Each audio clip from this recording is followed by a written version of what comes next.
Percaya atau tidak, sosok makhluk halus itu ada nyatanya. Dunia ini masih memiliki sisi lain dari alam gaib. Banyak orang-orang yang sudah seringkali mengalami hal-hal mistis dan menjadi kisah horor tersendiri. Baik dari gangguan kecil seperti benda yang bergerak atau jatuh sendiri, membuat orang yang melongo tidak percaya. Respon yang dilakukan tergantung dari orang yang mengalaminya sendiri. Banyak sekali kejadian mistis yang dapat membuat bulu kuduk berdiri, menjadi merinding, bahkan bisa membuat orang yang mengalaminya berteriak, bahkan lari ketakutan atas apa yang sudah mereka lihat. Bagi beberapa orang, ada yang percaya bahwa jika berpergian ke tempat yang baru, tidak boleh berbicara sembarangan, tidak boleh sompral dan seenaknya sendiri, karena tidak tahu siapa dan bagaimana sosok dari penghuni dari tempat yang akan kita kunjungi. Sama halnya seperti kisah mistis yang dialami oleh kedua siswi SMA, sebut saja namanya Naila dan Marisa.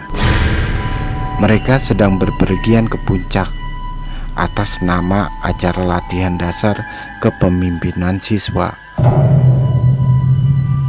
Acara ini adalah acara program dari sekolah mereka.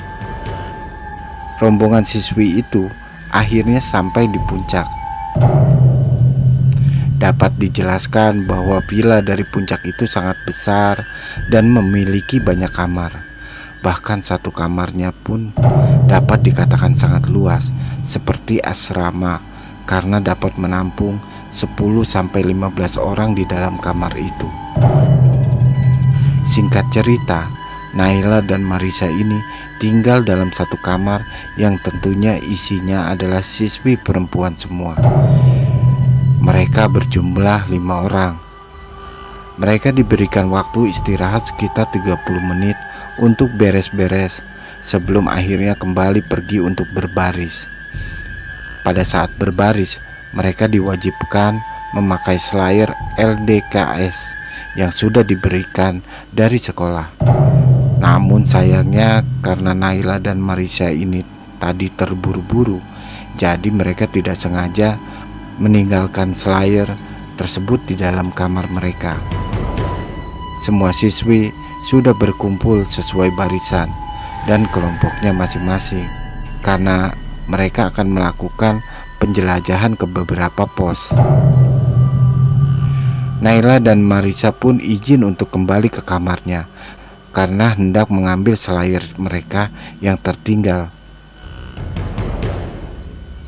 Setibanya di villa, kamar-kamar terlihat kosong dan terlihat sangat sepi, sampai mereka dapat mendengar suara langkah kaki mereka yang bergema saking sepinya.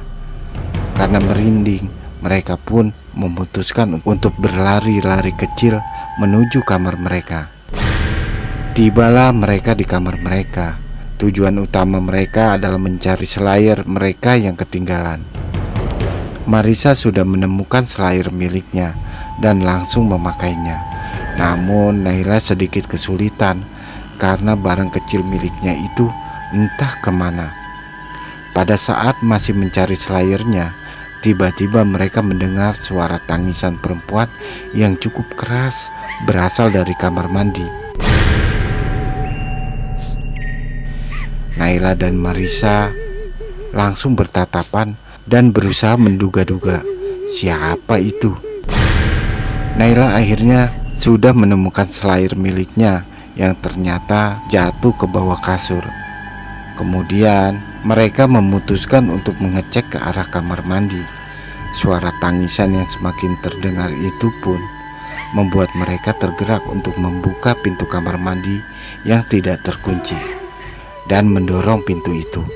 Namun betapa kagetnya mereka, ternyata pintu itu didorong kembali oleh sosok yang berada di dalam kamar mandi. Naila dan Marisa mencoba lagi untuk membukanya dan kemudian memanggil-manggil. Namun tak ada jawaban, yang terdengar hanya tangisan.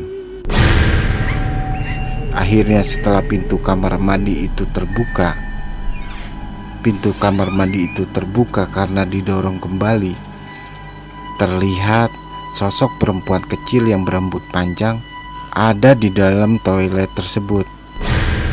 Dan perempuan itu seperti teman mereka, yaitu Nana. Terlihat Nana sedang berjongkok dengan membelakangi pintu kamar mandi dan masih terdengar menangis. Kemudian pintu kamar mandi itu pun kembali didorong oleh Nana untuk ditutup. Naila dan Marissa pun memutuskan untuk kembali ke barisan. Mereka berpikir mungkin Nana sedang dalam suatu masalah dan Nana tidak mau diganggu sepertinya. Naila dan Marissa pun secara bersamaan berkata, "Ya udah nak, kita duluan ke barisan ya." Mereka pun kembali ke kelompok ke barisan mereka. Betapa kagetnya Naila dan Marissa. Di sana mereka melihat Nana yang telah berpakaian berbeda dan memakai selair seperti yang lain.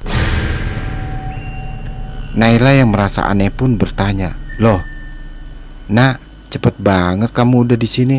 Perasaan tadi di kamar mandi." Nana mengelak dan merasa aneh. "Apa sih, orang dari tadi aku di sini. Kita ini lagi nungguin kalian berdua."